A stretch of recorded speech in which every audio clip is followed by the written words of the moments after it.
Hello everybody, and welcome to basically this super cut of Dead Space. It's pretty much all of my content from the original Dead Space series. I will also be releasing a part 2 that has all of the remake lore and biology on Dead Space. I just haven't really completed that one yet, so look out for that one in the future. But otherwise, thank you for watching this super cut of this. It has all of the outros removed, so it should run pretty smoothly. But other than that, let's get to it. What are you? No, really, what are you? Philosophers have been asking this question for about as long as humans have been around. We don't appear to think like other animals. We have a concept that at some point we will expire. We create technology and change our environments to an extreme level, and have almost an innate desire to leave the planet that we currently reside on, and then spread out to other places that, as far as we know, aren't really even habitable for us. While other animals on this planet can show curiosity in more general ways, humans have hyper-focused ideas set on spreading out far beyond where we are now. Is it a desire to explore the unknown, or is it based on just pure survival, which would make us no different from the other fauna on this planet? Maybe this understanding is what drives all life. If it is out there to spread past their home base as well, this would be common. But with that said, in the events of Dead Space, humanity spreading out would find nothing but emptiness. Landing on planet after planet, the notion of the stars are ours would begin to crop up as no life anywhere was detected. Like being the last one awake at a friend's house when you were a kid, an overwhelming sense of silence was all our species would find as we continue to spread across the galaxy completely unopposed. This idea is known as the Fermi paradox, which I have done a video on, which actually launched this whole channel. Essentially, the Fermi paradox states that there are a couple reasons why we haven't detected life yet. Either we are the first to pass the Great Barrier, maybe that's the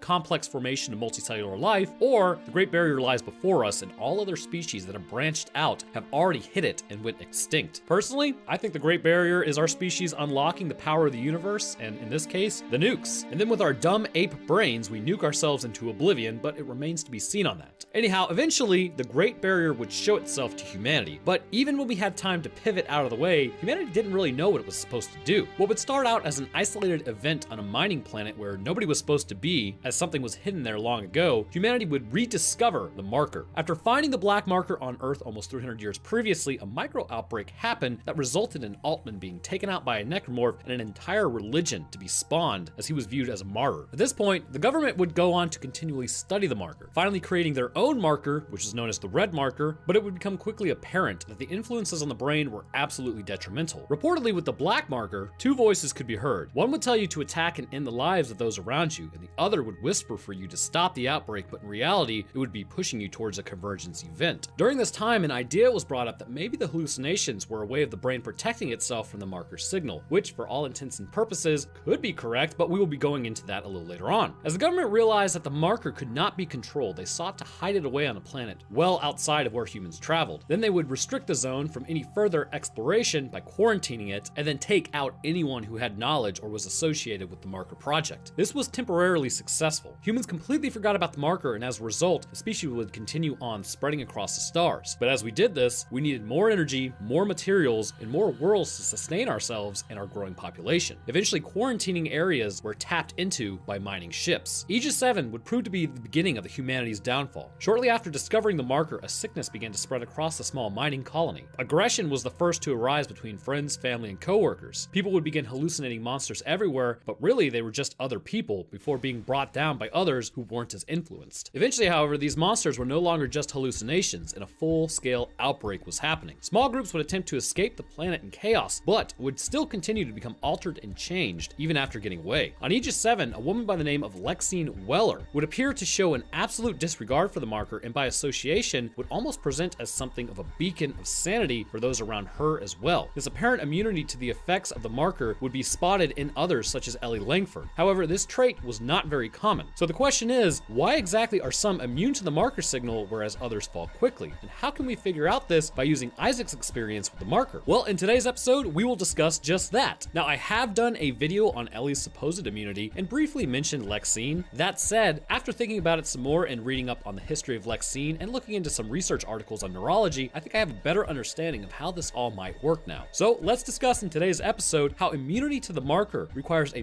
massive amount of luck concerning your genes and also just the absolute state of your brain. So with that out of the way, first things first we need to establish is the black marker. 65 million years ago, the black marker crash landed on Earth as a part of an asteroid. This absolutely obliterated the dinosaurs, or as we know in our universe, helped to obliterate the dinosaurs, but this was intentional. Considering the marker is extraterrestrial in origin, seeing as it's a farming technique from the Brethren Moons, this means that it was launched intentionally at Earth to help the animals there become more than what they were. See, dinosaurs had several hundred millions of years to become spacefaring, yet they never did. With the dinosaurs gone, the mammals were up to bat, except they had something else going on. As a signal permeated the planet, it was weak enough to not induce madness, but strong enough to influence the DNA. The best way that I could compare it is like a really weak thruster engine. Take something like the microwave thruster engine that produces the tiniest amount of thrust via microwaves. Over time, this thrust builds up, and it can get you to actually fractions the speed of light, or it's hypothesized to. Which, if you really haven't heard about this engine, it's fairly interesting, though I imagine it's probably been disproven as it basically violates the laws of physics as we know it. Regardless, this is likened to the signal. The tiniest amount of energy was being output that would change DNA of mammals to help them become more intelligent and then spread out across the stars. Eventually, this resulted in Homo sapiens. Humans would become more and more intelligent at astronomical rates, almost seemingly out of nowhere. This intelligence would help us spread across the planet until finally a small group would end up finding the marker. Referring to it as the devil's tail, the people were highly suspicious of it and would actually cross their fingers when talking about it. To them, it was an unholy relic that would induce hallucinations, and accounts tell of it plaguing weak-minded villagers. But that's the interesting part right there. First, we have a group of villagers who presumably have lived around the marker for quite some time, possibly even hundreds of years. Second, they were able to do so because of their minds, and those that were weak-willed or weak-minded would expire or be forced into exile by the village should they display symptoms. This would ultimately go on to create a group of people who were resistant to the marker over time. Those who had genes that were influenced by the marker likely would go insane well before they could reproduce, meaning that those that could resist likely would reproduce and then pass along those genes, and that's what we call natural selection. So we see that people in the village are different for several reasons, seeing as when others approach the marker, such as Altman, they're heavily influenced by it in the same way subsequent outbreaks would happen. The government, after creating its own, would have its people fall to the same effects. So this raises the idea, possibly this resistance can be obtained through time, but what it really comes down to is the passing of those genes to offspring. 300 years after the event that took place launching unitology, humanity largely forgot about the markers except for the occasional picture of the black marker or the preachings of the church, pretty much all in part due to the government cover-up. However, even with this idea out of the human mind, that doesn't mean genes forget. 300 years is a long time though. Well, at least for humans it's a long time. Cosmologically speaking, it's not even a noticeable blip. During this time, humans did what humans do, make more humans. Genes were spread, new mutations arose, and likely without the influence of the black marker, considering we had no idea where it went, humanity continued on almost unhindered or unchanged by the marker and continued to spread across the stars. Then, just like that, we were back in action, baby. Aegis 7 popped open a can of worms that really should have likely been kept closed. As mentioned, during the outbreak, one woman in particular, Lexine Murdoch, now known as Lexine Weller, seemed to be completely immune to the marker's signal. Watching those around her go absolutely insane, her small group would try to make it off the planet and back to the Ishimura to escape. It is shown that she never once hallucinates, and if group members that she's with get outside of a certain distance from her, they begin to exhibit aggressive behavior uncharacteristic of their usual thinking and being, and this may be indicating that they are also beginning to hallucinate. However, should she get back within range of them again, they will begin to calm and regain their sanity. So the question is, where does this come from? Now, we all know Dead Space and this channel. I believe everything has to do with how you think, what you can and can't resist, and your genes coming into play. So to recap, we know what's going on back at the village. The marker influences the mind, and if you were weak-minded or weak-willed, you would likely go insane. Over time, this left those with the strongest will and minds and culled any other mutations in genes that would have led to those with weak wills from entering the population. So first things first, Lexine's immunity is dependent upon her will. Willpower is kind of really a fickle thing. Willpower fades over time as exhaustion sets in. In Lexine's case, her willpower likely wavered quite a bit as those around her began to fall to the monsters that were attacking her group. Her willpower may have been actually rather low after boarding the Ishimura after crash landing on the hull, and then finding that the ship was actually infected too. But we do know that willpower can really be kind of a generalized role concerning marker influence. It is known with Ellie Langford that she herself was a very strong-willed person, being the only surviving member of her crew on Titan Station. Isaac was also extremely strong-willed, which allowed him to resist the marker for quite some time as well. That said, there's also another aspect we need to discuss, which we all know is intelligence. And this is where we start to cross over into genetics mixed with neurology. It is stated several times in the game that those who are more intelligent will see coding and symbols to be worked out. Those who are not as intelligent will see things like monsters, hallucinate, and be completely driven mad by the images and sounds flashing in their head. But you have to ask yourself, yourself, what exactly is intelligence? Well, it's been thought for a long time that intellect isn't necessarily related to brain size. It's not actually all that incorrect either. In fact, it's not like Einstein had a massive brain compared to any of us. In fact, his brain was a little bit smaller than what was considered average. Whereas Neanderthal was by no means not intelligent, but Homo sapiens seemed to have just a little bit of an edge on them despite our brains being smaller in size. With all that said, the brain itself may be smaller, but it may come down to neuron size and dendritic density as well as cortical density. According to the Human Brain Project, which I will link in the description, those who have larger neurons and more branching dendrites are able to process information quicker than those who have more standard features concerning their connections between neural tissue and the brain itself. While these larger neurons may not necessarily make the brain larger, considering they are found in the temporal lobes, they may make a person more intelligent and actually increase the activity of the brain overall. This activity is crucial, as we will come to find out. With more intelligent people absorbing and understanding the world around them better, the signal could be likened to a voltage issue. In those with normal brains, the cells are overloaded by the energy received from the marker. The cells begin firing, which they shouldn't, which may in fact be that defense mechanism that they are talking about, and this will sort of stabilize the action potentials as the extra juice is coming in, and this will cause hallucinations. So think of it like trying to power an entire house through one extension cord. There's a lot of juice running through that small line. With a more intelligent person, possibly their dendrites can handle the extra inflow of energy. So they don't just see noise, they see the symbols to build the marker. But it isn't enough to just be smart, as they are still being influenced by the marker. They just start ending themselves almost immediately, and look no further than Isaac Clarke for this. But we see this as a possibility with Lexine, as after her brain scans, they are apparently off the charts. This could indicate that her brain is sharing the load of incoming energy more effectively than those who have already turned or are suffering. With that said, there's an entire aspect to all of this that's affecting the body as well. We know the body is influenced as well as the mind. After your brain gives up and you expire, you will be turned and formed into a monster to continue on the convergence event. That would imply that your body is being altered post-mortem, but pre-mortem, why isn't this happening? Why does it require the expiration of the mind to have the body to change? Well, I believe it goes back to cell expiration and then reanimation. Our brains exercise a lot of control over our bodies, and our bodies exercise a lot of control over our brains. We like to think that we are in the driver's seat, but studies are beginning to emerge that show if your gut microbiome is off, it can cause depression in people. So are your guts in charge? Well, not really, but it turns out we are intrinsically attached to our bodies in more ways than just life support. Who would have thought our bodies were so important? Well, considering they keep us alive, I would hope all of us. But then we have to ask, if our body's life depends on our brains and vice versa, why is it that some people drop at 50 while others live to be like 110 years old? Does diet, exercise, or luck really have everything to do with it? Well, there's actually a multitude of things that go along with this, but the crux of the issue all goes back to our DNA. If you undergo cellular mitosis, grow, and age, something terrible begins to happen. Our DNA becomes damaged over time. Through choices we make every day, like drinking, smoking, eating fatty foods, sitting around, this can impact the health of our DNA and then cause mutations. But it really doesn't matter how healthy you are, because currently, with each cellular division, accidents happen, mistakes are made, and DNA is cut off and never reclaimed. This all leads to cellular degradation over time. And because of this can result in cancers, but always with enough time, it'll result in cells not functioning properly. When this happens, you begin to age, things break down, and eventually your body stops working. It's really just all a time game. So ask yourself again, why do some people live for 100 years, whereas some forms of cancers at 30 cause people to drop? Again, outside influences do matter, but so does correction of DNA. Inside of your body are proteins known for their ability to repair DNA. In particular, DNA ligase is one. They will find mismatched pairs, changes in templates, mutations that could arise, and then they will repair that damaged area. Our lives are much longer as a result of these enzymes, but they are not perfect. Even if they catch 99.9% of issues, over time, that 0.1% builds up and creates larger cascading problems. With this in mind, we know that the marker has an effect on the genetic coding of people by changing and altering the bodies and inspiring new growths. Not to mention the black marker, which has guided our entire species into changing concerning our DNA. So when the marker is removed after the Ishimura is reclaimed, it's noted that everyone falls into a genetic sludge, meaning that the DNA is still present somewhat, but has been changed over time by the presence of the marker. While the body is under the influence of the brain, likely changes in the DNA are happening with the marker, but it is very slight. It's only after the expiration that the marker's effect can really change the body, and it's because it's reanimating cells. While you are alive, these changes in DNA are slight, but they can change the genetic coding in the brains of people, as well as leading to changes in how the neurons express the proteins that it is able to make, which in turn turn will change how the brain functions, leading to the likely end of a person. However, what I would propose is not only does Lexine have the increased willpower and likely intelligence, but also has a specific DNA correcting function. This would bolster her cells at a genetic level, allowing for her to resist the impact of the marker. We again see that with the village people, they likely had this as well, as they never devolve into monsters, and anyone who may have lacked this ability to correct their DNA at an increased capacity would fall. This wouldn't be too strange now, actually, as how many people do you know